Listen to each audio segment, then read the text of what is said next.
కొంత సమయం ప్రార్థన చేయకమునుపు కొన్ని మాట బైబిల్ గ్రంథంలో చదువుకుందాము. తదుపరి ప్రార్థన కొరకై వెళదాం. యెషయా గ్రంథము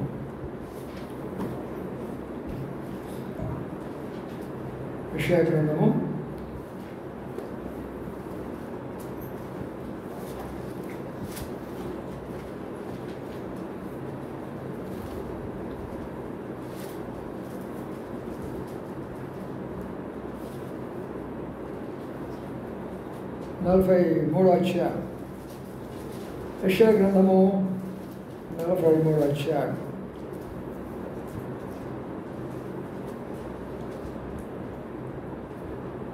పద్దెనిమిదవ వచనం నుంచి కొన్ని మాటలు చదువుకుందాం.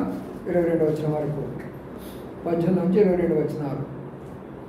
మునుపటి వాటిని జ్ఞాపకం చేసుకున్నప్పుడు పూర్వకాలమందు సంగతులను తలంచుకున్నప్పుడు చదవండి.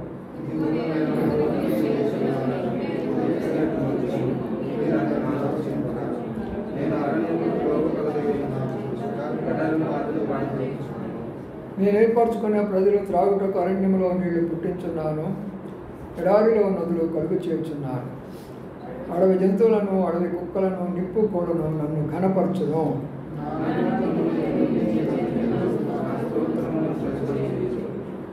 ఇరవై రెండు చదువుకుందామా? నా యాకోబు, నీవు నాకు మొరపెట్టలేదు, ఇశ్రాయేలు నన్ను గురించి నీవు విసిక్తివి కదా. ప్రార్థన చేసుకుందాం. ప్రేమల మా పిల్లవ తండ్రి, నమ్మకమైన మా దేవానికి స్తోత్రాలు ఆచరించుకుంటూ మీ ఘనమైన నామాన్ని జ్ఞాపకం చేసుకుంటూ ఉన్నాం. ఈ సమయంలో మా ప్రభువా, మీ కృపను బట్టి, మీ దాన్ని బట్టి, మా ప్రభా సంఘ ప్రార్థన కొరకు రాగల మా ప్రియుల బట్టి స్తోత్రాలు. అనేకులు రావాల్సిన వారు ఉంటున్నారు. మరి మధ్యలో తోడండి, క్షేమకరంగా నడిపించమని ప్రార్థిస్తున్నాం. మర్చిపోయిన వారిని జ్ఞాపకం చేసుకోనండి. ఆయా పనులు ఉన్న వారిని త్వరగా చేసుకుని వచ్చేదానికి సహాయపడండి. వాటికి విని భారంగా ప్రార్థించే కృపను గురించండి. దాసులను జ్ఞాపకం చేసుకొని మీ దగ్గర మాటలు అందించేదానికి సహాయం చేయమని వేడుకుంటూ యేసయ్య పరిశుద్ధ నామమున స్తుతించి ప్రార్థించి గణపరచి వేడుకొంచున్నాము తండ్రి. ఆమేన్. ఇక్కడ యెషయా ప్రవక్త రాస్తూ కొన్ని విషయాలు రాస్తూ వచ్చాడు. ఈరోజు ప్రార్థన కూడి కాబట్టి ఈ ప్రార్థన అంశం మీద కొన్ని విషయాలు మనం ధ్యానించుకొని క్లుప్తంగా కొంత సమయం ప్రార్థనలో గడుపుకుందాం. ఇప్పుడు ప్రభువు ఏమని కంప్లైంట్ చేస్తున్నాడంటే, యాకోబు నీవు నాకు మొరపెట్టడం లేదు, ఇశ్రాయేలు నన్ను గురించి నువ్వు విసిగితివి కదా అంటున్నాడు. కొన్నిసార్లు కూడా చెప్తూ వచ్చాను ఈ వాక్యం గురించి కొన్ని తలంపులు. యాకోబు నువ్వు నాకు మొరపెట్టడం లేదు అంటే, యాకోబు అంటే మార్పు లేనటువంటి వాడు, నామకార్థమైన క్రైస్తవుడు, పేరుకు క్రైస్తవులే వారు. ఆదివారం మాత్రమే వెళతాడు, మిగతా సమయాల్లో వాళ్ళకి ఆ భారం ఉండదు. వీళ్ళని యాకోబులు అంటారు. అంతేకాదు కొన్ని సందర్భాల్లో వాళ్ళు మోసం చేస్తూ కూడా ఉంటారు. వారు మోసపోతూ ఉంటారు, అనేకులు కూడా మోసం చేస్తూ ఉంటారు. అందుకనే యాకోబు అంటే అర్థమది. కాబట్టి ఈ యాకోబులు ఎలాగ ఉండాలంటే, నాకు మొరపెట్టడం లేదంటే ప్రభు దగ్గరికి వచ్చి ప్రార్థన చేయటం లేదు. ఎందుకు చేస్తారు వాళ్ళు? నామకార్థమైన క్రైస్తవులు చేయమంటే చేస్తారా? ప్రార్థన చేయాలంటే లోన ఆత్మ ఉండాలి. లోన ఆత్మ ఉంటే ఆత్మ మనలను బలపరుస్తుంటుంది, సిద్ధపరుస్తుంటుంది, ఆశ చూపిస్తుంటుంది, ఎంతో దాని కొరకై ప్రోగ్లాడుతూ ఉంటుంది. నామకార్థమైనటువంటి వాళ్ళకేంటి, ఏముందిలే, పోయినా పోతే ఏమైందిలే, ఆలస్యంగా పోతే ఏమైందిలే. అందుకని దేవుడు కూడా వాళ్ళ పక్షంగా అలాగనే ఉంటాడు. అందుకని యాకోబు నువ్వు నాకు మొరపెట్టడం లేదు. రెండో మాట అంటున్నా మళ్ళీ, ఇశ్రాయేలు నీవు నన్ను గురించి ఇస్తే కదా అంటుంది. ఇదేంటి సంగతి? ఇశ్రాయేలు అంటే దేవుని నమ్ముకున్నవాడు. ఇశ్రాయేలు అంటే దేవుని నమ్ముకున్నవాడు, మారు మనసు పొందినటువంటి వాడు, బాప్తిసాలు తీసుకున్నవాడు, మందిరానికి వచ్చి ఆరాధించేవాడు. మరి వాళ్ళు ఏం చేశారంట? వాళ్ళు ఏం చేశారంట? విసిగిపోయారంట. విసిగిపోవడం అంటే ఏంటి? ఎన్నాళ్ళు చేద్దాం ఈ ప్రార్థన, ఎంతకాలం చేస్తాం నా భర్త మార్పు కొరకు, ఎంతకాలం చేస్తాం నా బిడ్డల మార్పు కొరకు, ఎంతకాలం చేస్తాం మన మందిరం కొరకు, ఎంతకాలం చేస్తాం నూతన ఆత్మల కొరకు, ఎంతకాలం చేసినా అంతేలే అనే విసుగుదల వస్తున్నది. నిజమైనటువంటి యొక్క క్రైస్తవులు ఎప్పుడు విసుకోరు. ఏ పరిస్థితికి కూడా వాళ్ళు విసుకోరు. పరిస్థితులు ఎలాగా ఉన్నప్పటికీ అక్కడ పరిస్థితి వాళ్ళు ఏమాత్రం విసిగిపోరు.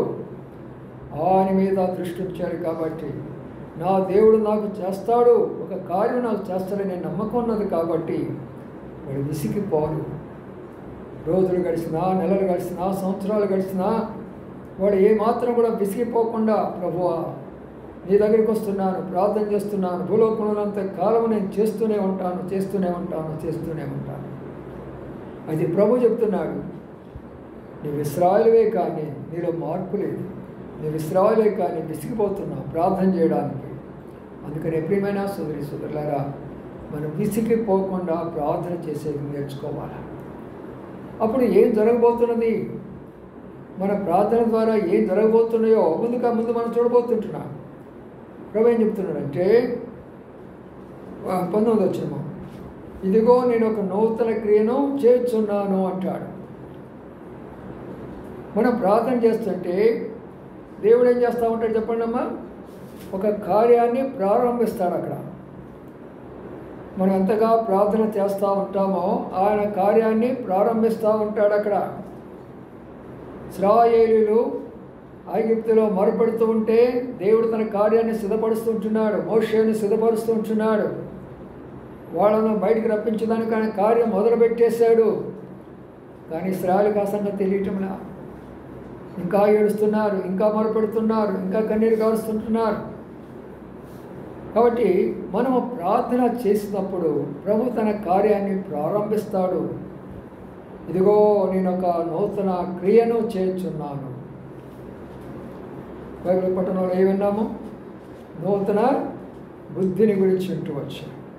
మరి ఈరోజు ఏమంటున్నాము? నూతన క్రియ. క్రియ అంటే ఏంటి? కర్త, కర్మ, క్రియ అంటారు. కర్త అంటే చేయవాడు, కర్మ అంటే పని, క్రియ అంటే చేయట. కాబట్టి ఇక్కడ ఏమంటున్నాడంటే, నేను ఒక కార్యాన్ని చేస్తాను, నూతన క్రియను చేస్తాను. ఎక్కడ చేస్తావు ప్రభువా? నీలోనే చేస్తాను, నీ ఇంటిలో చేస్తాను, నీ మందిరంలో చేస్తాను, నీ సేవలో చేస్తాను, నీ జీవితంలో చేస్తాను నేను. అందుకని ప్రియమైన సోదరులారా, మన ప్రభుని ప్రార్థించమనుపు. ప్రభువా, నాలో కార్యం చేస్తావా? నా కుటుంబంలో కార్యం చేస్తావా? నా సంఘంలో, నా సేవలో నువ్వు కార్యం చేస్తావా ప్రభువా? అయితే నేను తప్పనిసరిగా మొరపెడతానయ్యా. నేను విసిగిపోను, నేను మొరపెడుతూ ఉంటాను, నువ్వు కార్యం చేస్తూరా అని ప్రభు మరొక మాట జ్ఞాపకం చేశాడు. మునుపటి వాటిని జ్ఞాపకం చేసుకుంటావేమో, పూర్వకాలపు సంగతిలో తలంచుకుంటావేమో. ఆత్మీయంగా ఒక వ్యక్తి ఎదగాలన్నప్పుడు, ఒక కుటుంబంలో మార్పు రావాలన్నప్పుడు, ఒక సంఘంలో మార్పు రావాలన్నప్పుడు ఎప్పుడు కూడా ఒక విషయాన్ని జ్ఞాపకించుకోవాలి. చాలా ప్రముఖమైన పాయింట్ ఇది. ఎవరి జీవితానికైనా, ఎవరి కుటుంబానికైనా, ఏ సంఘానికైనా, ఏ పరిచర్యకైనా వెనుక వాటిని కానీ జ్ఞాపకం చేసుకున్నావంటే శైతాను సంబంధికుడు. శైతాన్ ఎప్పుడు కూడా గతించే విషయాన్ని జ్ఞాపకం చేసుకుంటూ వస్తుంది, గతించిన విషయాన్ని జ్ఞాపకం చేస్తూ వస్తూ ఉంటుంది. అయితే ప్రభు ఎప్పుడు భవిష్యత్తును చూపిస్తూ వస్తాడు. అది వారికి సైతానికి ఉన్న తేడా. అనేక సందర్భాల్లో శైతాన్ మనకు వచ్చి, నువ్వు ఇలాగ లేవా, అలాంటి పని చేయలేదా, అలాంటి స్థలానికి నువ్వు వెళ్ళలేదా, ఏం పెద్ద భక్తుడు అయిపోయినావా, భక్తురాలు అయిపోయినావా, మనలను నిరాశపరుస్తుంది. ఇంతమంది ఆ సంఘంలో అంతగా ప్రార్థన చేయలేదా, ఆ స్థలంలో మరి అంత సేవ మనం చేయలేదా, మన దగ్గరికి వస్తాడు, నిరాశపరుస్తాడు. అందుకని ఏమంటాడంటే, వెనక విషయాలను జ్ఞాపకం చేసుకోవదెట్టి పరిస్థితుల్లో కూడా మర్చిపో. Forget everything what ever happened in the past. ఏదైతే గతంలో జరిగిపోయిందో జ్ఞాపకం చేసేవాడు శైతానుడు. అనేక సందర్భాల్లో సోషల్ మీడియాలో వాళ్ళు చాలాసార్లు ఏం చేస్తూ ఉంటుంటే, వారి మాటలు చెప్తూ ఉంటారు, మా పితరులు, మా పితరులు, మా పితరులు, మా పితరులు. నేను పితరుల గురించి కాదురా, వాళ్ళు ఏదో చేశారు, నీ ఇప్పుడు ఏం చేయాలో ఆలోచన చేసుకో. మరి పితరులు చేసినటువంటి నువ్వు చేస్తావా? పితరులు ఎట్లా జీవించారు అట్లా జీవిస్తావా నువ్వు? వాళ్ళు ఎలాగ జీవించారు? పైన ఒక కండవలు వేసుకున్నారు, ఒక పంచకట్టలు వేసుకున్నారు, ఒక లాంతారులో పట్టుకున్నారు, ఆ పోయే కాలంలో నీళ్లు తాగుతూ పోయారు. మరి చేస్తావా నువ్వు? పితరులు అంటే అవన్నీ ఎంతకాలం పితరులు అంటారు. పితరులు కాదు, ఇప్పుడేం చేయాలి? బ్రిటిషోడు వచ్చాడు, చేసాడు, పోయినాడు, వాడి సంగతి నీకు ఇప్పుడేం చేయాలి? నువ్వు వెనుకటి వాటిని జ్ఞాపకం చేసేవాడు శైతాను. ఎప్పుడు కూడా వెనకటి మనం జ్ఞాపకం చేసుకోవద్దు, వాటిని మర్చిపోవటమే. నిజమైనటువంటి ఆత్మీయ జీవితంలో ఎదగాలన్నప్పుడు వ్యక్తిగతంగా, కుటుంబంగా, సంఘపరంగా నీకు వచ్చిన ప్రతి ఆటంకాల్లో, ప్రతి అభ్యంతరాల్లో, ప్రతి పరిస్థితుల్లో నువ్వేం చేయాలంటే వెనక వాటిని మరిచిపోతే తప్పక ముందుకు అడుగు వేయలేవు. నేను చెప్పే మాట కాదు, సాక్షాత్ దేవుడు చెప్తున్నాడు. నేను నూతన కార్యం నీలో చేయాలంటే నువ్వు చేయాల్సిన పని ఏంటి? వెనుకున్న వాటిని ఏం చేయాలా? మర్చిపోవాలా. భర్త కొన్నిసార్లు భార్యను బాధ పెట్టుంటాడు, భార్య కొన్నిసార్లు భర్తలను బాధ పెట్టుంటారు, బిడ్డలో తల్లిదండ్రులను బాధ పెట్టుంటారు, బంధువుల మనలను బాధ పెట్టుంటారు, ఇరుగు పొరుగు వారు కూడా మనం బాధ పెట్టుంటారు. మర్చిపోవడమే విశ్వాస యొక్క జీవితము. వాటిని త్రవ్వుకుంటుండేవాడు శైతానుడు. ఎట్టి పరిస్థితుల్లో కూడా వెనక్కి వాటిని మనం జ్ఞాపకం చేసుకోకుండా విశ్వాసంగా ఒక అడుగు ముందేసుకొని ముందుకు వెళుతూ రావాలి. ప్రియులారా, వెనుకున్న వాటిని మనం జ్ఞాపకం చేసుకోకూడదు ఎట్టి పరిస్థితుల్లో కూడా అనే మాట ఉంది. మార్టిన్ లూథర్ గారు చాలా గొప్ప దైవసేవకుడు. లూథర్ సంఘం ఆయన ద్వారానే స్థాపించబడింది. భారంగా మొట్టమొదటి దినాల్లో సేవ చేస్తున్నాడు ఆయన. భారంగా ప్రార్థన చేస్తున్నాడు, భారంగా వాక్యం చెప్తున్నాడు, భారంగా అనేకమైన పనులు చేస్తూ వచ్చినాడు. ఒకరోజు ఇలాగా కూర్చొని వాక్యం ధ్యానిస్తున్నప్పుడు శైతాను దగ్గరకు వచ్చేసి మార్టిన్ లూథర్, నువ్వేం భక్తుడు అనుకుంటున్నావా? గొప్ప మరి విశ్వాసం అనుకుంటున్నావా? నీ బ్రతుకు నీకు తెలియదా? ఇప్పుడు అన్నాడు, శైతానా చెప్పు, నా బ్రతుకేంటి చెప్తాను, రాసుకుంటావా? రాసుకుంటా, నేను ఏ చెప్పినా నేను రాసుకుంటా. తెల్ల పేపర్ తీసుకున్నాడు, బ్లూ పెన్ తీసుకున్నాడు. చెప్తుంది శైతానుడు, పలానా దగ్గర నువ్వు అబద్ధం చెప్పలేదా? నేను అబద్ధం చెప్పాను, రాసుకున్నాడు. పలానా స్థలంలో ఆ రీతిగా నువ్వు చేయలేదా? అవును నేను చేశాను, రాసుకున్నాడు. పలానా స్థలంలో ఆ రీతిగా ప్రవర్తించలేదా? అది రాసుకున్నాడు. శైతానుడు చెప్తున్నాడు. పేపర్ నిండా చెప్పాడు. అబ్బా, బాగా గుర్తుపెట్టుకోండి, శైతానుడు మీ దగ్గరికి వచ్చి అట్లా చేస్తాడు. ఎన్ని తప్పులు, ఒకటి కాదు, రెండు కాదు, అబద్ధం అన్నాడు, మోసం అన్నాడు, దొంగతనం అన్నాడు, ఎన్నెన్నో అన్నీ మొత్తం పేపర్ నిండా అయిపోయిన తర్వాత శైతానుడు అంటున్నాడు ఆ దైవసేవకునితో, ఇప్పుడు చెప్పయ్యా భక్తుడా, అది భక్తుడివా, నువ్వు సేవకుడివా, నువ్వు పాస్టర్వా, ఒక ఉద్యోగం తీసుకురావాలనుకుంటున్నావా, లూథర్ చర్చి స్థాపించాలనుకుంటున్నావా, ఎంత బతికి ఇంత అవినీతి కార్యాలు చేసి ఏం చేయాలనుకుంటున్నావా అని అన్నాడు. వెనుక వాడు అన్నిటినీ జ్ఞాపకం చేస్తున్నాడు శైతానుడు. అప్పుడు మార్టిన్ లూథర్ గారు ఏం చేశారంటే బ్లూ పెన్ పక్కన పెట్టాడు, ఎర్ర పెన్ను తీసుకున్నాడు, ఎర్ర ఇంకు పెన్ను. దాన్ని ఏం చేశాడు తెలుసా, ఆ పైనుంచి కింద దాకా సిలువేశాడు, పైనుంచి కింద దాకా సిలువేసేసాడు ఆ పేపర్ మీద. ఒకే మాట చెప్పాడు, శైతానా నీవన్నీ చేసిన మాట వాస్తవమే, యేసు రక్తము ప్రతి పాపం నుండి నన్ను కడిగేసింది, ఇదిగో రెడ్ అని చెప్పి చూపించేశాడు. ఇప్పుడేం చేయాలి? యేసు రక్తము ఉందా లేదా దేవుని యొక్క వాక్యంలో? మన పాపాలు ఎలాంటి పాపాలైనా సరే, ఎర్రని వాళ్ళైనా కూడా వాటిని ఏం చేస్తాడు? తెల్లనివిగా చేయగలడు. యేసు రక్తము ప్రతి పాపం నుంచి నేను ఏం చేస్తుంది? ఇప్పుడు చెప్పు చైతానా, ఏం చెప్తాడు? అసలు లేడు అక్కడ. యేసు రక్తం ఎత్తుకున్నాడా? మోకాళ్ళ మీదకి వస్తావా, ప్రార్థన చేస్తావా, నీ దగ్గర నుంచి దూరం వెళ్ళిపోయి అక్కడ నుంచి చూస్తూ ఉంటాడు నిన్ను. ఎప్పుడైనా గుర్తుపెట్టుకోండి, ప్రార్థించే వాళ్ళ దగ్గర శైతానుడు ఎప్పుడు కూడా ఉండలేడు. బోధించే వాళ్ళ దగ్గర ఉంటాడు, నా దగ్గర ఉంటాడు, ఇంకా ఏ పనులు చేసినా నీ దగ్గర ఉంటాడు. కానీ ప్రార్థించే వాళ్ళ దగ్గర ఎందుకు? నేను కారణం తెలుసునా మీకు? బోధిస్తే నేను మీకు బోధిస్తాను, మీకు నాకు సంబంధం ఉంటుంది. చెప్పేటప్పుడు నీకు నాకు సంబంధం ఉంటుంది. పని చేసేటప్పుడు ఆ స్థలానికి మనకు సంబంధం ఉంటుంది. ప్రార్థించేటప్పుడు ఎవరికి సంబంధం ఉంటుంది? దేవునితో సంబంధం ఉంటుంది. ఈడ ప్రార్థిస్తుంటే అక్కడ ప్రభు కార్యం మొదలు పెడతాడు. అందుకనే ప్రియులారా, ఇక శైతానుడు అక్కడ కనబడలా. అందుకనే నేటి వరకు లూథరన్ చర్చ్ అనేది ప్రపంచంలో ఎలాగో వచ్చింది. ప్రారంభ సంఘం చెప్తున్నాను నేను ఇప్పుడు. అంత గొప్ప దైవజనుడు మార్టిన్ లూథర్ గారు. ఇప్పుడున్న వాళ్ళు అలాగ లేరు అనుకోండి. కాబట్టి మునుకున్న వాటిని మనం జ్ఞాపకం చేసుకోవద్దు, మీ జీవితంలో జ్ఞాపకం చేసుకోవద్దు. మన కుటుంబంలో ఏం జరిగిపోయిందో, మన సంఘంలో ఏం జరిగిపోయిందో, మన జీవితంలో ఏం జరిగిపోయిందో, మన ఆఫీసులో ఏం జరిగిపోయిందో, మన బంధువుల మధ్యలో ఏం జరిగిపోయిందో అన్నీ మర్చిపోదాం, ప్రభువు మొరపెడదాం. అప్పుడు ఆయన కార్యాలు చేస్తారట. 2 కార్యాల గురించి చెప్తాను, ప్రార్థనకు వెళ్ళిపోదాం. చూద్దాం. మొదటి కార్యాన్ని అక్కడ చూడండి, 19 చదవయ్యా. 19. ఇదిగో నేను ఒక నూతన క్రియ చేయుచున్నాను, ఇప్పుడే అది మొలుచును, మీరు దానిని ఆలోచించురా. నేను అరణ్యంలో త్రోవకాలం చేయుచున్నాను, ఎడారిలో నదులు పారు చేయుచున్నాను. ఆయన 2 స్థలాలను కోరుకుంటున్నాడు. బాగా అర్థం చేసుకోండి ఇక్కడ విషయాన్ని. ప్రభు కోరుకున్న స్థలాలు చూడండి.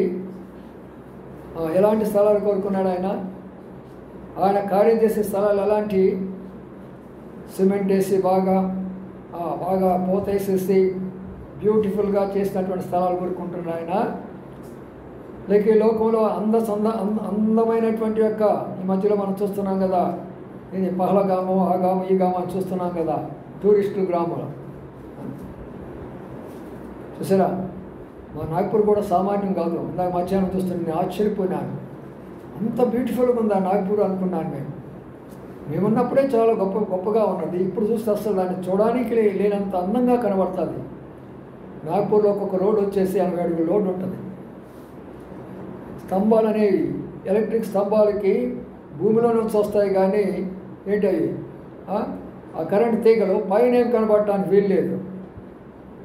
ఎక్కడ కూడా ఒక్కసారి బండి వేసుకొని పోయినా అంటే చివరికి వెళ్ళి తిరిగి రావాల్సిందే, కానీ మధ్యలో ఇడిపోతాను అంటే కుదరదు. అక్కడ చాలా సిస్టమేటిక్. కాబట్టి ప్రభు కోరుకున్న స్థలాలు చూడేలాగా ఉన్నాయో. ఒకటి ఏం కోరుతున్నాడంట, అరణ్యాన్ని కోరుతున్నాను. రెండవది ఏం కోరుతున్నాను, ఎడారిని కోరుతున్నాను. బా, నిజంగా చెప్పాలనుకుంటే ఎంత లోతైనటువంటి మాటలు ఉన్నాయి చూడండి బైబిల్ గ్రంథంలో. ప్రభు ఏం కోరుకుంటున్నాడు, గొప్పవారిని కోరుకోవటంలా, వెండి బంగారాలు కలిగిన వారిని కోరుకోవటంలా, ఈ లోకంలో ఘనత కలిగినటువంటి వారిని కోరుకోవటంలా, రాజకీయ నాయకులను కోరుకోవటంలా, పండితులు అనుకున్న వారిని కోరుకోవటంలా, జ్ఞానులైన వారిని కోరుకోవటంలా, సైంటిస్టులు అనే వారిని కోరుకోవటంలా, ఎడారి లాంటి అరణ్య లాంటి జీవితాలు నాకు కావాలి. అరణ్య లాంటి కుటుంబాలు నాకు కావాలి. అరణ్య లాంటి సంఘాలు నాకు కావాలి. అరణ్యం లాంటి సేవా పరిచర్య నాకు కావాలి. అవును కదా ప్రియమైన సోదరులారా, ఈ రాత్రికాల సమయంలో ప్రభువా అరణ్యాన్ని ఎందుకు కోరుకున్నాడు? అరణ్యంలో ఎవరుంటారు? అరణ్యంలో ఉంటారా మన ఎమ్మెల్యేలు, ఎంపీలు, మన మంత్రులు ఉంటారా? ఇంజనీర్లు, డాక్టర్లు, ప్రొఫెసర్లు ఉంటారా? ఉంటారు కదా. లేకపోతే అంబానీ గారు, లేకపోతే గొప్ప గొప్ప బిజినెస్ వ్యాపారులు అక్కడ ఉంటారా? ఉంటారు కదా. ఎవరుంటారు? సామాన్యమైన ప్రజలు ఉంటారు. సామాన్యమైనటువంటి ప్రజలు, నాగరికత లేనటువంటి ప్రజలు, సరైనటువంటి ఆహారం లేనటువంటి ప్రజలు, సరైనటువంటి వస్త్రాలు లేనటువంటి ప్రజలు. ప్రియమైన సోదరులారా, ఒక్కసారి మనం ఆలోచన చేస్తే దేవుడు ఎందుకు వీళ్ళని కోరుకున్నాడు అంటే, వారిని ఒకానొక దినాన సింహాసనం దగ్గర నిలబడి మహిమా వస్త్రాలతో ఆయన సన్నిధిలో నిలబెట్టేదాని కొరకే ఈ రోజులో ఆయన అలాంటి వారిని ఏర్పాటు చేసుకున్నాడు. ఈ రోజున ఎంతమంది జీవితాలు అరణ్యంగా ఉన్నాయో చూడండి. అరణ్యంలో జంతువులు ఉంటాయి, భయంకరమైన జంతువులు. అరణ్యంలో కటిక చీకటి ఉంటుంది. అరణ్యంలో రకరకాలైనటువంటి ప్రాకే పురుగులు, పావులు లాంటివి ఉంటాయి. అరణ్యంలో దొంగలు కూడా ఉంటారు. ప్రభు అన్నాడు, ఆ అరణ్యమే నాకు కావాలా. అలాంటి వారిని నేను మారుస్తాను, అలాంటి కుటుంబాలను నేను మారుస్తాను, అలాంటి యొక్క వ్యక్తులను నేను మారుస్తాను. అయితే యాకోబు, ఏం చేస్తున్నావు? నువ్వు మొరపెట్టలేదు. రెండవది, ఇశ్రాయేలు, నన్ను గురించి నీవు విసిగిపోయావు. అయితే నేనేమంటున్నాను, ఇలాంటి అరణ్యంలో కూడా నేను నీకేం చేస్తాను? మార్గాన్ని ఏర్పాటు చేస్తా. నిజమే, విషయాలన్నీ నిజం ఆలోచన చేసుకుంటుంటే క్రైస్తవ జీవితము చాలా కష్టతరమైన జీవితం. నిజమైన క్రైస్తవ జీవితము చాలా శ్రమతో కూడినటువంటి జీవితం. నిజమైన క్రైస్తవ జీవితము కన్నీటితో కూడినటువంటి జీవితం. ప్రభు ఈ లోకంలో మనకు మల్లెపూల మీద తిరగమని, లేకపోతే రోజా పుష్పాల్లో తిరగమని, లేకపోతే ఉన్నతమైనటువంటి యొక్క సువాసన మధ్యలో నడిపించడానికి ప్రభు మనం కోరుకోవాలి. ఇశ్రాయేలు ప్రజలను 40 సంవత్సరాలు అరణ్య అనుభవంలో వెళుతూ వచ్చారు. ఎన్ని కష్టాలు పడ్డారో, ఎన్ని శ్రమలు పడ్డారో, ఎన్ని ఇబ్బందులు పడ్డారో. అడుగడుగున నా దాహం, అడుగడుగున ఆహారం, అడుగడుగున యుద్ధాలు, పోరాటాలు ఎన్ని రకాలుగా ఉంటే తట్టుకోలేక గొడుగుతూ సనుగుతూ మోషే మీద, దేవుని మీద రాలిపోతూ వచ్చారు. కానానులోకి వెళ్ళలేకపోతూ వచ్చారు. అయితే ప్రార్థించినటువంటి మోషే, ప్రార్థించినటువంటి యెహోషువ, ప్రార్థించినటువంటి కాలేబులు కనానులో చేరుకున్నారు. ఏమైనా సోదరుడా, అది మార్గాన్ని తెలియజేసేవాడు ఆయన. ఇక్కడికి వచ్చినా మనం అనుకోవచ్చు, మన జీవితాలను గురించి, మన కుటుంబాల గురించి, మన భవిష్యత్తును గురించి మనం అనుకోవచ్చు, ప్రభు ఎందుకు నాకు ఒక మార్గం తెలియజేయలేకపోతున్నాడు, నా కుటుంబానికి ఎందుకు ఒక మార్గం లేదు, నా సంఘానికి ఒక మార్గం ఎందుకు లేదు, నా సేవకు ఒక మార్గం ఎందుకు లేదు, నా ఉద్యోగానికి ఒక మార్గం ఎందుకు లేదని ఎంతో నిరాశలో ఉన్నావేమో. ప్రభు అంటున్నాడు, నేను కోరుకున్నది ఆ స్థలమే, నేను కోరుకున్నది ఆ స్థలమే, మార్గాన్ని కలుగు చేస్తాను. అయితే నీ పనేంటి? నీ పనేంటి? మొరపెట్టు, ప్రార్థించు. ఎన్ని ఆటంకాలు రాబోతున్నాయి అరణ్యంలో, వాటన్నిటిని నేను తోలివేస్తాను. అరణ్యంలో నీటిని పుట్టిస్తాను నేను, అరణ్యంలో నదులను తీసుకొని వస్తాను నేను, నీ దాహాన్ని నేను తీరుస్తాను నేను. అనగా నేను అర్థమేంటి తెలిసిన? అరణ్యంలో నదులు వస్తాయట. చూడండి, ఆ మాట ఉన్నదా లేదా? ఏముంది? అరణ్యంలో త్రోవ కలుగు చేస్తును, ఎడారిలో నదులు పార చేతును. అక్కడ ఉన్న మాట జ్ఞాపకం చేసుకోనండి. 29 నీళ్లు పుట్టిస్తాను. ఏం పుట్టిస్తాడు? అరణ్యంలో ఏం పుట్టిస్తాడు? అనగా దేవుని యొక్క వాక్యం. ఎవరి హృదయాల్లో దేవుని వాక్యం ఉంటుందో వారు ఎల్లప్పుడూ శాంతి సమాధానంతో జీవిస్తారు. ఎవరి గృహంలో దేవుని వాక్యానికి స్థానం ఇస్తారో ఎల్లప్పుడూ శాంతి సమాధానంతో జీవిస్తారు. ఏ సంఘంలో వాక్యానికి స్థానం ఉంటుందో ఆ సంఘము శాంతి సమాధానంతో ఉంటుంది. నీరు అంటే అర్థం అది. నీరు ఎక్కడైతే ఉంటుందో శుభ్రంగా ఉంటుంది. నీరు ఎక్కడైతే ఉంటుందో దాహము తీరిపోతున్నది. నీరు ఎక్కడైతే ఉంటుందో ఆ స్థలం అంతా కూడా చల్లదనముగా ఉంటుంది. దేవుని వాక్యము నీ హృదయములో మనకున్నట్లయితే మనకు చల్లగా ఉంటాము. అంతేకాదు, ఆ నీరు మన దాహాన్ని తీరుస్తున్నది. అంతేకాదు, ఆ నీరు మనం శుభ్రపరుస్తున్నది. ఈ లోకమనే అడవిలో ఉన్నటువంటి మనలను దేవుడు శుభ్రపరచలేదా? అలాగా ఈ అరణ్యంలో ఉన్న ఎంతమందో ఆ జీవితంలో ఉన్న వారి కొరకై మొరపెట్టే బాధ్యత మనకు కాదా? వారి కొరకై ప్రార్థించే భారం మనకు లేదా? అరణ్యంలో కదలించాలని ప్రభువా, ఈ అరణ్యంలో ఈ ప్రాంతంలో కావాలా నీరు? ఈ ప్రాంతంలో వాక్యం కావాలా? నేనున్న ఏరియాలో వాక్యం కావాలా? నా బంధువులకు వాక్యం కావాలా? నేను పనిచేసే స్థలాల్లో వాక్యం కావాలా? ప్రతి స్థలంలో వాక్యం కావాలా? నేను మొరపెడుతున్నాను ప్రభు అని మనం మొరపెట్టినట్లయితే నూతన కార్యం నేను చేస్తాను అంటున్నాను. నా ప్రియమైన సోదరి సోదరులారా, రాత్రికాల సమయంలో ప్రార్థించుకుంటూ, ప్రభువా, అరణ్యములాగా నీ భర్త కనపడుతున్నాడా? నీ భార్య కనపడుతుందా? నీ బిడ్డలు కనపడుతున్నారా? బంధువులు కనపడుతున్నారా? మిత్రులు కనపడుతున్నారా? ఇరుకుల వారు కనపడుతున్నారా? వారందరి కొరకై భారంగా ప్రార్థించుగాక. విసిగిపోవద్దు. యాకోబు నాకు మొరపెట్టడం లేదా అనిపించుకోవద్దు. అందుకనే ఆ బాధ్యత నేను తీసుకుంటున్నాను. నా ప్రజలు త్రాగుటకు నీళ్లు నేను ఇస్తాను. 2004లో మన సంఘాన్ని ప్రారంభించాను. 2004లో ప్రారంభించినంత కాలము మన సేవ అనేక విధాలుగా జరుగుతూ వచ్చింది. చిన్న చిన్న స్థలాల్లో, పెద్ద పెద్ద స్థలాల్లో, చిన్న మీటింగులు, పెద్ద మీటింగులు, బహిరంగ మీటింగులు, అనేక విధాలుగా మన ప్రయాణంలో పాతవారు వెళ్ళిపోతూ వచ్చారు, కొత్త వాళ్ళు వస్తూనే ఉన్నారు. కాలం గతించిపోతూనే ఉన్నది. వచ్చిన వారు అందరు ఇచ్చిన సాక్ష్యం ఏంటంటే, దప్పిక మాకు ఇక్కడ తీరిందయ్యా, దప్పిక మాకు ఇక్కడ తీరింది, వాక్యం అనే దప్పిక మాకు ఇక్కడ తీరింది. ప్రభు ఆ యొక్క జీవజలాన్ని మనకు రావాలని మనం ప్రార్థించుకోవాలి. ఎప్పుడైతే మనం ఆ రకంగా ప్రార్థన చేస్తామో మన దాహము తీర్చబడుతున్నది, మన దప్పిక తీర్చబడుతున్నది. అందుకనే ప్రియమైన సోదరి సోదరులారా, అరణ్యములో నేను నదులను ప్రవహింపజేస్తాడు. రండి ఇంకొక దాం చూసుకుందాం, ప్రార్థనలోకి వెళదాము. రెండో మాట ఏమో చూద్దాం రండి. ఇక్కడేమన్నాడంటే ఎడారిలో నదులు పాలు చేస్తున్నాయి. ఎడారి అంటే ఏంటండి? అరణ్యానికి ఎడారికి తేడా ఉంటుంది.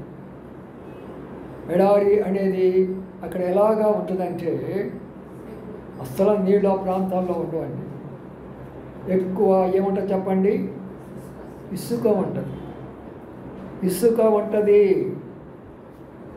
ఈనాడున్న విశ్వాసులు, ఈనాడున్న క్రైస్తవులు, ఈనాడున్నటువంటి క్రైస్తవ కుటుంబాలు, ఈనాడున్న క్రైస్తవ సంఘాలు, సేవకులందరూ కూడా ఇసుక మీద పునాది వేసిన వారే వీళ్ళందరూ. ఎడారి లాంటి యొక్క సేవ చూస్తున్నాం, వీళ్ళు చూస్తున్నాం కూడా. పునాది బండ మీద, క్రీస్తు మీద లేదు వీళ్ళకి పునాది. ఇసుక మీద పునాదులు కడుతూ ఉంటున్నారు, పడిపోతుంటున్నాయి. జనాలు పోగేసుకుంటున్నారు, సాక్ష్యం పడిపోతున్నది. ప్రియమైన సోదరి సోదరులారా, ఎడారి లాంటి యొక్క సంఘాలను దేవుడు దర్శించబోతున్నాడు. వాడిని దర్శించాలి అన్నప్పుడు మనం ప్రార్థన చేయాలి. ఇక్కడ ఎడారి అనగా ఇసుక ప్రాంతంలో ఇసుక పునాదులు చాలామంది ఉన్నారు సంఘంలో ఈనాడు.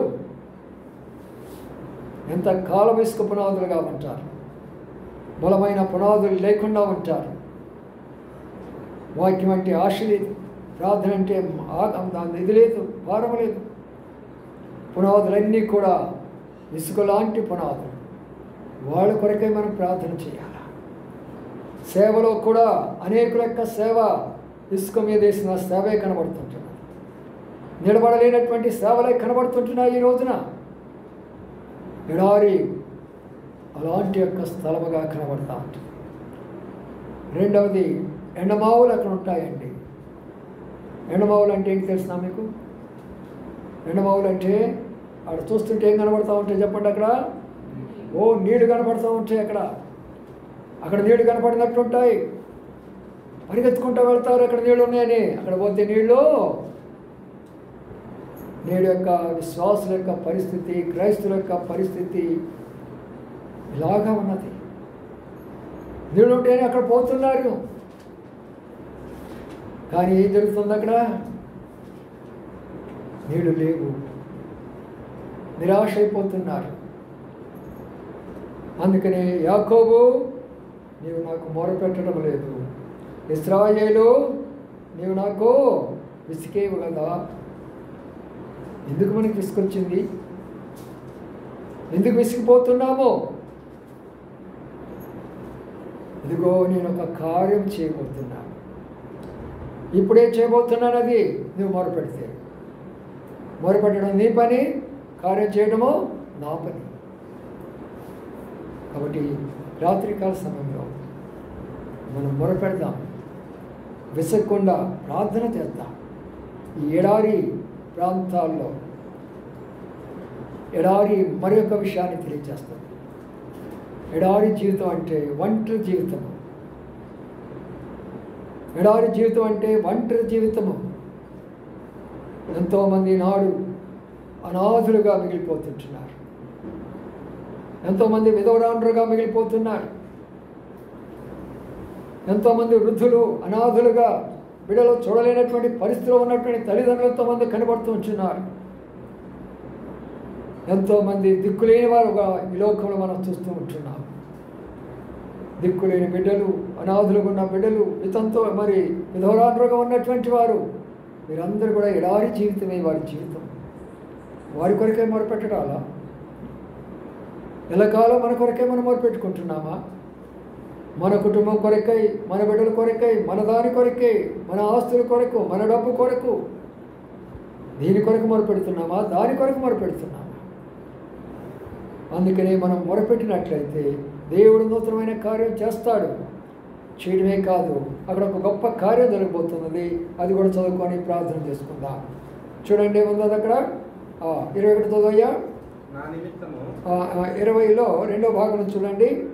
అడవి జంతువులను చదవకు నుంచి. అడవి జంతువులను, అడవి కుక్కలను, నిప్పుకోళ్లను నన్ను కనపరచును. నా నిమిత్తము నేను నిర్మించిన జనులు నా స్తోత్రమును ప్రచురం చేయును. ఆ కార్యం జరగాల. మనం మొరపెడితే ఏ కార్యం జరుగుతుందంట? అడవి జంతువులు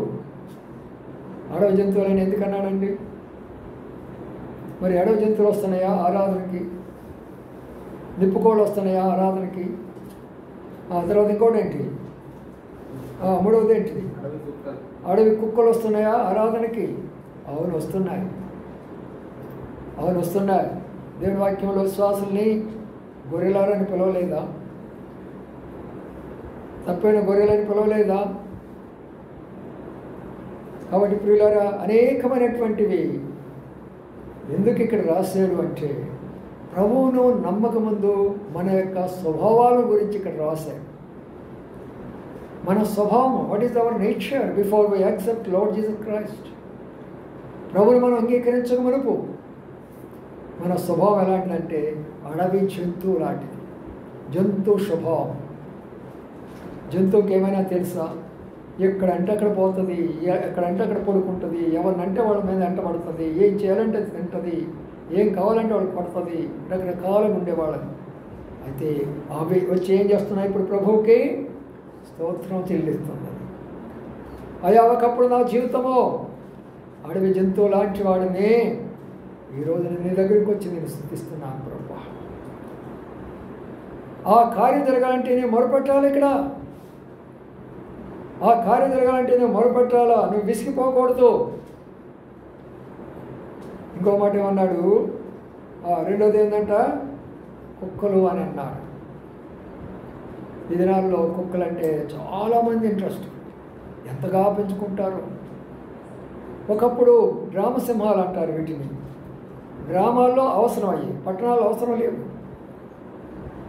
గ్రామాల్లో ఎందుకు అవసరం అంటే గ్రామాల్లో లైట్లు ఉండేవి కాదు. రాత్రి 6 గంటలైపోతే గ్రామంతా చీకటే. నువ్వు ఎక్కడికైనా పోవాలంటే ఒక లాంతారు వెలిగించుకొని ఆ లాంతారు తీసుకొని పోవాలి. అప్పుడు మేము రాత్రిపూట పాఠాలు చూపించుకోవాలని మా పంతులు గారి దగ్గర పోవాలన్నప్పుడు మా అమ్మ ఏం చేస్తుందంటే కృష్ణాలో లాంతారు ఒకటి ఉండేది. ఆ లాంతారు వెలిగించి అది పట్టుకునేవాడిని. సంచి ఇప్పుడున్న బ్యాగులు ఉందాం, ఇక్కడ తగిలించుకునే బ్యాగులు కాదు, అప్పుడు అన్ని సంచులు అంటారు, కూరగాయలు తెచ్చుకునే సంచులు ఉంటాయి. ఆ సంచుల్లో పుస్తకాలు వేసుకొని ఇదొకటి పట్టుకొని పంతుల దగ్గరికి పోయేవాళ్ళం. అక్కడికి వెళ్ళి మళ్ళీ రాత్రిపూట తిరిగి వచ్చేటప్పుడు కుక్కలు బోబోమంటూ ఉంటాయి. లాంతారు చూస్తే అది ప్రక్కకు తొలగిపోతుంది. అందుకని ప్రియులారా, కుక్క స్వభావము అనేకులకు ఉంటుంది ప్రభుని మరి ఎరగక ముందు. కుక్క తన వాంతికి తెచ్చుకున్నట్లుగా ఉంటుందనే మాట లేదా బైబిల్లో? కక్కింది తిరిగి తింటూ ఉంటారు. ఏదైతే మనం విడిచిపెట్టేమో అది మనం తిరిగి తీసుకుంటాము. అబద్ధాలు విడిచిపెట్టేమా అబద్ధాల జోలికి పోకూడదు. రావుతనము విడిచిపెట్టేమా దాని జోలికి పోకూడదు. లంచాలు విడిచిపెట్టేమా దాని జోలికి పోకూడదు. ఏదైతే విడిచిపెట్టేమో ఈ లోకంలో దానిని కానీ నువ్వు విడిచిపెడితే కుక్క బుద్ధి అంతా మారిపోయి దేవుని దగ్గరికి వచ్చి స్తుతి చెల్లించేవాడిగా అయిపోతాం. కుక్కలు నన్ను స్తుతిస్తాయంటే అర్థం అది. నిప్పుకోడిని అసలు ఎవరు చూసి ఉండరు బహుశా. ఎవరైనా చూసారా?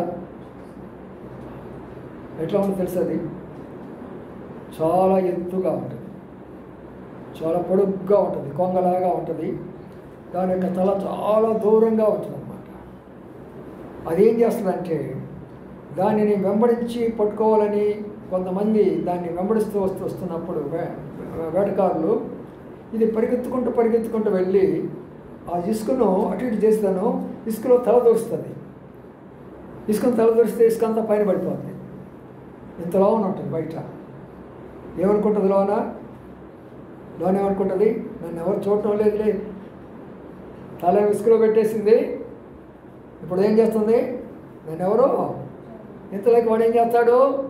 ఏ ఇబ్బంది లేకుండా మెల్లిగా వస్తాడు, వాటేసుకొని వెళ్ళిపోతాడు. ఎంతోమంది నాడు క్రైస్తవులలాగా ఉన్నారు. నన్ను ఎవరు చూడలే, నేను చేసింది ఎవరు చూడటం లేదులే, నా అబద్ధాలు, నా దొంగతనాలు, నా మోసాలు, నా విచారము, నా లంచాలు, నా ఇన్ని ఎవరు చూడటం లేదులే, తలబెట్టి అక్కడ శైతాను వస్తాడు, శుభ్రంగా పట్టుకొని పోతాడు. నేను తీసుకెళ్ళి అగ్నిగుండంలో పడేస్తాడు ఒక్కసారి. నిప్పు కోడది. కానీ ఈ రోజున అలాంటి వారు అనేకులు మారి ప్రభు దగ్గరికి వచ్చి ప్రభువుని స్తుతిస్తుంటున్నారు. ప్రభువా నా ఎన్ని పొరపాట్లు అయిపోయినాయ్యా అని ఈరోజు ప్రభు దగ్గరికి వచ్చి ప్రభుని వాడు స్తుతిస్తుంటున్నారు. కాబట్టి ఇన్ని కార్యాలు జరగాలన్నప్పుడు ప్రియమైన సోదరి సోదరుడా, మనం చేయవలసిన పని ఏంటంటే ఏమన్నాడు అక్కడ? యాకోబు నీవు నాకు మొరపెట్టలేదు అనగా, ఇప్పుడు రాగలిగిన వాళ్ళందరూ ఇంటికాడ కూర్చున్నారు, వాళ్ళందరూ యాకోబులే. రాలేకుండా ఇంటికాడ కూర్చున్న వాళ్ళందరూ యాకోబులే. తర్వాత మీరు వింటారు కదా, ఫోన్లో వినండి, నువ్వు యాకోబువో ఇశ్రాయేలో తెలుసుకుంటావు. ఇంటికాడ కూర్చున్నావా, నువ్వు నామకార్థమైన క్రైస్తవ జీవితంలో నువ్వు నాకు మొరపెట్టలేదని దేవుడు నిన్ను అడిగే పరిస్థితి వస్తుంది ఒక రోజున. ఏం జవాబు చెప్తావు ఆ రోజున? రెండవదిగా, మేము మారేమో, విశ్వాసులమి, బలలో పాల్పొందుకుంటున్నాం, ఇశ్రాయేలుగా మారేమో. మరి ఎందుకు ఇసుకొచ్చింది మందిరానికి రావడానికి? ఎందుకు ఇసుకొచ్చింది ప్రార్థన చేయడానికి? ఎందుకు ఇసుకొచ్చింది మరి బైబిల్ స్టడీకి రాకుండా ఉండడానికి? ఎందుకు వస్తుంది నీకు విసుగు? నేను ఏర్పరచుకున్న నా చెడులకు ఏమిస్తాను? నేను సమృద్ధి అయినటువంటి నదీ జలం ఇస్తాను నేను. కాబట్టి ప్రియులారా, దేవుడు మనకిచ్చిన వాగ్దానం అని, ప్రభువే నీరు మనకిస్తే ఈ లోకంలో నా దప్పికంతా కూడా తీరిపోతుంది. ఈ లోకంలో నా అభ్యర్థులంతా కూడా మనను వాటన్నిటికీ మనం దూరంగా ఉంచాము. ప్రశాంతంగా ఎక్కడ నీరుంటుందో అక్కడ శాంతి సమాధానంగా చల్లని వాతావరణంలో ఉంటాం. కాబట్టి మనం ఏం చేయాలంటే ప్రభుకు మొరపెట్టాలి. ప్రభువా, నా జీవితం ఏమన్నా అలాగా ఉన్నదా? నా కుటుంబంలో ఎలాంటి వాళ్ళు ఎవరైనా ఉన్నారా? లేక నా సంఘంలో ఇలాంటి వాళ్ళు ఎవరైనా ఉన్నారా? లేక అనేక స్థలాలకు ఎవరైనా ఉన్నారా? ఒకసారి మనము పరీక్షించుకుంటూ, ప్రభువుల కొరక రేపు కొరక సిద్ధపడాలి కాబట్టి మనం పరీక్షించుకుంటూ ఇలాంటి వారందరి కొరకు ఈ రోజున ప్రార్థన చేద్దాం. అనాథుల కొరకు, దిక్కులేని వారి కొరకు, విధవరాండ్రుల కొరకు, ఎడారి జీవితం జీవిస్తున్న వారి కొరకు, అరణ్యం లాంటి జీవితాల్లో కూడా వెళుతున్న వారి కొరకు, జీవితంలో మార్గాలు లేకుండా వారి భవిష్యత్తు కొరకై మార్గాలు మూయబడిన వారి కొరకై, ఈ లోకమనే అరణ్యంలో ప్రయాణం చేస్తున్న వారు అనేకులు నిరాశలోకి వస్తున్నారు, దొంగల చేతిలో పడిపోతుంటున్నారు, చీకటిలో ఉంటుంటున్నారు. వారందరి కొరకు భారంగా ప్రార్థన చేసుకుందాము కాక. రెండు ప్రార్థనలోకి వెళ్ళిపోదాము. అందరూ మొక్కల మీదకి రండి, కళ్ళు మూసుకోనండి, 1-2 నిమిషాలు పరీక్షించుకోనండి వాక్యం వెలుగులో. ఆ తర్వాత చెప్పబడిన అంశాల కొరకు భారంగా ప్రార్థించండి. మీ అవసరం కొరకు ప్రార్థించండి, రేపటి దినం కొరకై ప్రార్థించండి. ఈ 3 విషయాలు గుర్తించుకొని ప్రార్థన చేయవలసిందిగా మనం చేస్తూ ఉంటున్నాం. అరణ్య ప్రదేశములో పాడైన ఎడారిలో, అరణ్య ప్రదేశములో పాడైన ఎడారిలో కనుగొనెను